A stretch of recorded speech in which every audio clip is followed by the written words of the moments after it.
Yaorana et bienvenue sur Jurismana. Au programme de cette vidéo, la Cour pénale internationale. La Seconde Guerre mondiale a conduit à la création d'un système de juridiction internationale complémentaire des tribunaux nationaux afin de juger les personnes accusées de crimes considérés comme les plus graves, soit le génocide, les crimes de guerre et les crimes contre l'humanité. Historiquement, il a reposé sur la création de tribunaux spécifiques mis en place après un conflit pour arriver finalement à la Cour pénale internationale. Le 17 juillet 1998 a été signée à Rome la Convention portant statut de la Cour pénale internationale ou CPI, à l'issue d'une conférence organisée par les Nations Unies. Après plus d'une soixantaine de ratifications, la CPI voit le jour. Elle entre en fonction le 1er juillet 2002, conformément à l'article 126 de son statut. La Cour pénale internationale a son siège à La Haye, aux Pays-Bas, et est indépendante de l'ONU. La CPI n'est compétente que pour juger les individus et ne peut intervenir que si le crime a été commis sur le territoire d'un État partie au statut de Rome ou si le mis en cause est un ressortissant de l'un de ces États. La CPI ne peut s'occuper que des crimes postérieurs à 2002, soit l'entrée en vigueur du statut de la Cour. Et sa compétence est purement complémentaire, c'est-à-dire qu'elle ne peut intervenir qu'en cas de défaillance d'un État. Par ailleurs, les crimes ressortissant à la compétence de cette cour sont limités. Il s'agit des crimes de génocide, des crimes contre l'humanité et des crimes de guerre et d'agression qui répondent tous à des définitions strictes. On entend par génocide les actes commis dans l'intention de détruire en tout ou partie un groupe national, ethnique, racial ou religieux.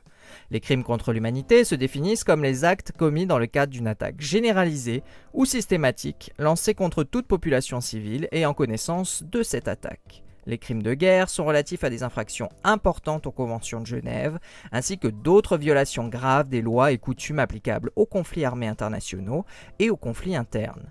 Pour finir, le crime d'agression s'entend de la planification, la préparation, le déclenchement ou la commission d'un acte consistant pour un État via un représentant à employer la force armée contre la souveraineté, l'intégrité territoriale ou l'indépendance politique d'un autre État. La CPI se compose de 4 organes, la présidence, les chambres, le bureau du procureur et le greffe. Elle se compose globalement de 18 juges élus par l'Assemblée des États parties. La présidence se compose de 3 juges élus, le président et 2 vice-présidents, à la majorité absolue des juges de la CPI pour un mandat d'une durée de 3 ans, renouvelable une fois. Cette présidence est chargée de l'administration de la Cour, à l'exception du bureau du procureur. Le bureau du procureur est un organe indépendant au sein de la Cour, dont la mission est de recevoir et d'analyser les informations sur des situations ou des crimes relevant de la compétence de la Cour qui auraient été commis. Elle doit aussi analyser les situations qui lui sont déférées afin de déterminer s'il existe une base raisonnable pour ouvrir une enquête et traduire les auteurs de ces crimes devant la Cour.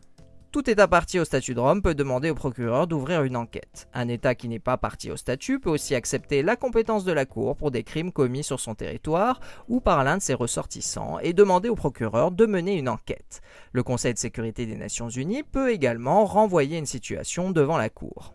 Le procureur de la CPI peut aussi prendre l'initiative de démarrer une enquête sur la base d'informations de particuliers, d'organisations intergouvernementales ou non gouvernementales ou de toute autre source fiable. Il doit cependant recevoir l'autorisation des juges de la chambre préliminaire avant d'entamer une enquête. Il convient ainsi de noter que les personnes privées ne peuvent saisir la CPI directement. Et voilà, nous en avons terminé avec l'étude rapide de la Cour pénale internationale. Merci à tous et à très bientôt sur Jurismana. Parheyane!